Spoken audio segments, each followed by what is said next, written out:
I was cooking dinner after a 10-hour shift when my sister-in-law dumped the pot on the floor, screaming, "No one wants your filthy food here."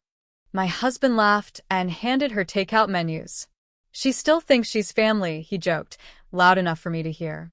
I cleaned up the mess in silence, then packed a bag. That night, I slept in my car. But a week later, they opened the door to something they never expected. I don't know why I started dinner that night. I really don't. I was exhausted, barely standing after a 10-hour shift at the clinic. My scrubs still smelled like bleach and antiseptic, my back was stiff, and all I wanted was a shower and maybe 10 minutes to sit in silence. But instead, like muscle memory, I found myself unpacking groceries and washing vegetables, chopping onions, heating oil, stirring. It wasn't for them. Not really. I think I was doing it for me, for some sense of normal, something to remind me that I still had a home. Even if it hadn't felt like one in months. Derek, my husband, was laid out on the couch when I walked in. Didn't even look up. And Naomi, his sister, was in our guest room, which had somehow turned into her permanent suite. She was supposed to stay for 2 weeks. That was 3.5 months ago. She'd lost her apartment after some drama with an ex-boyfriend, and Derek insisted we let her crash with us. "She's family," he said. "It's just temporary," he promised. I agreed. I always do. At first, I tried to make her comfortable, bought her favorite snacks, let her use my shampoo. I even made her breakfast the first few mornings. But she never said thank you. Not once. Then the comments started. Little jabs. "You still cook like that? Wow, you really wear scrubs home? Derek, you used to date women who dressed better." I smiled through all of it. Told myself it didn't matter. That she was going through something. That I was being the bigger person. But I was wrong. I was being a doormat. That night, I was making beef stew, my mother's recipe. The one Derek used to beg me to make when we were dating. I hadn't made it in months. Honestly, I was trying to remind him of what we had. Trying to act like our marriage wasn't rotting from the inside. The pot was simmering. I was wiping down the counter when Naomi walked in. She didn't say hi. She never did. Just stood there watching me.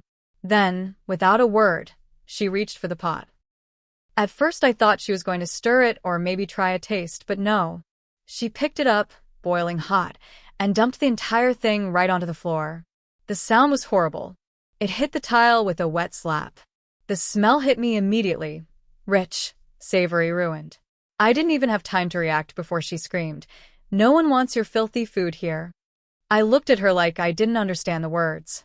Then Derek walked in. He saw the mess. Saw the pot on the floor. Saw me standing there with stew on my shoes and grease on my pants. And he laughed. Not a nervous laugh. Not a confused one. A real laugh, like it was funny. Then he handed Naomi a pile of takeout menus. "She still thinks she's family," he said. Loud. Clear. Right in front of me. Something broke in me right then. I didn't yell. I didn't cry. I didn't throw anything. I just cleaned it up. Every chunk of meat, every potato, every drop of broth. My hands were shaking. My throat burned from holding back everything I wanted to scream. They sat down to order Chinese food while I scrubbed the floor. When I finished, I walked upstairs. Packed a bag. A couple changes of clothes, my toothbrush, the photo of my mom and me from when I graduated nursing school. I walked right past them. Neither of them said a word. They didn't ask where I was going. Didn't even look up. That night, I parked behind a 24-hour CVS.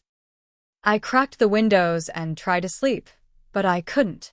I just kept seeing Derek's face. The way he looked at me like I was pathetic. Like I was something stuck to the bottom of his shoe. The next morning, I called out of work. I told my supervisor I had a family emergency, which was true in a way. I just didn't tell her I was the emergency. I stayed in my car, slept in parking lots, ate gas station food, washed up in public bathrooms. I didn't go to friends. I didn't tell anyone. I wasn't ready to explain how far things had fallen, how much I had let slide. By the 3rd day, I had a plan. By the 5th, I had everything I needed. On the 7th day, I went back, but not to talk and not to stay. They opened the front door to something they never expected. The seventh day, I didn't knock. I waited until I was sure they were both home. Naomi's car was in the driveway, and Derek always got back from work around 6. I walked up the steps with a clipboard in my hand and a look on my face that said, I belong there. I was dressed like I was working, black slacks, white shirt, hair tied back. Not me. Not the version of me they were used to ignoring. Naomi opened the door. She looked surprised, but not worried. Just annoyed. What? You forget your slippers or something? I smiled. Didn't say a word. Just handed her the envelope. What the hell is this? It's a notice of removal, I said calmly. Effective immediately. She looked confused, then irritated. Then she called Derek. He came to the door in that same ratty t-shirt he wore every weekend. He saw me and sneered. What the hell are you doing here? I turned to him, handed him a second envelope. This house isn't in your name, Derek. It never was. He blinked. I bought it. With my money. My down payment. My name's on the mortgage. You were unemployed when we closed. Remember? I had reminded him of that many times over the years. He'd always brushed it off. I moved the rest of my things out yesterday. I changed the locks this morning. The documents are already filed. You've got 72 hours. Naomi laughed, like full belly laughed. You can't do that. Oh, I can, I said. And I did. It was all true. Over the past few days, I'd stayed at a cheap extended stay motel and used the Wi-Fi to gather everything I needed. Bank records, the mortgage agreement, the proof that I'd been the sole financial contributor to the home. My friend Sheila, who's a real estate attorney, helped me draft the legal notice. Naomi's name wasn't on anything. She was a guest. Derek? He had no financial claim. The house had been mine before the marriage, refinanced in my name only. I just never needed to flex that before. But now? Now I needed to make them feel what I had felt. You can't just kick us out, Derek shouted. I can. And I have. Check the documents. I already notified the HOA. Any interference and it'll be trespassing. I turned and walked away as Naomi screamed after me. Something about trailer trash and how I'd be nothing without Derek. I didn't answer. That night, I slept in a clean bed for the first time in a week. I didn't cry. I didn't smile either. I just lay there staring at the ceiling, wondering why I hadn't done it sooner. But that wasn't the end. Not even close. Derek called me the next day, tried to threaten me. You think this is over? You want to embarrass me like this? You want a war? I told him he didn't know what war meant yet. And that's when I started digging deeper. I found out Naomi had been using my car, my other car, the one I'd left in the garage, for her side hustle. Not Uber like she claimed. No. She was doing escort work. Using my vehicle. Under my registration. With clients she never vetted. If something had gone wrong, it would have been traced back to me. I reported the vehicle as misused and had it repossessed. Then I contacted every job Derek had flamed out of in the last 2 years, just to get clarity. And I discovered he'd put me as a reference, lied about our income, and even opened a credit card in my name that he used for online gambling. I froze that account and filed a police report. He screamed at me when he got the alert. Told me I was ruining his life. I reminded him he laughed while I scrubbed stew off the floor like a maid. He called me a psycho. So I sent copies of everything to his mother. But none of that was the final move. The real revenge was still coming, and they had no idea. I thought I'd uncovered everything. I thought Naomi using my car for escort work was the lowest they'd sunk. I thought Derek gambling in my name was the final betrayal. But I was wrong. A week after I filed the police report about the fraud, I got a call from an unknown number. It was from a woman named Lisa. She sounded nervous, but determined. Are you Derek's wife? I said I was. She sighed. I'm sorry to bother you, but I think we need to talk. Turns out Lisa had been dating Derek for almost 6 months. She had no idea he was married. He told her he was going through a divorce, said his wife had mental problems and had abandoned him.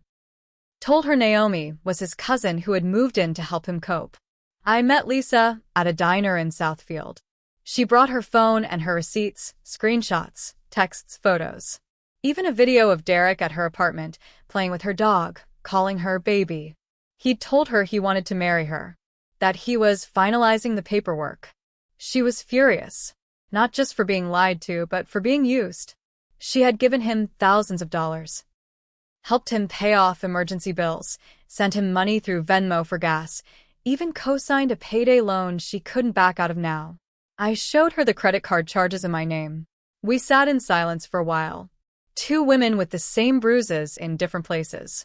Then Lisa looked at me and said, "What if we work together?" I didn't hesitate. I said yes. Together, we built a file. Every receipt, every transaction, every message. Lisa had voice memos too. Derek had confessed all kinds of things, thinking she was some naive girlfriend. She recorded everything once she got suspicious. I compiled it all into a file and sent it to the authorities. Fraud. Identity theft. Misuse of funds. Lisa pressed charges too, for wire fraud and emotional damages related to the payday loan. But it didn't end there. Naomi had started trashing me on Facebook, posting lies about how I abandoned Derek and how I was unstable. She even posted pictures of the stew incident, mocking me. What she didn't realize was that she was using my old tablet, the one I never disconnected from my cloud account. Every photo she took, every screenshot she saved, every draft message she typed, came straight to my archive, including the ones where she bragged to a friend about finessing that nurse bitch out of her house and letting Derek raw dog 2 girls in 1 week. I sent those screenshots to her job. Naomi worked as a paralegal at a small firm downtown. I found the office email, wrote a professional, detailed complaint outlining her public defamation, threats, and possible illegal activity, including her escorting under someone else's registration. She was fired within 48 hours. Her boss didn't even bother replying. Just sent back, "Thank you. We were unaware of this."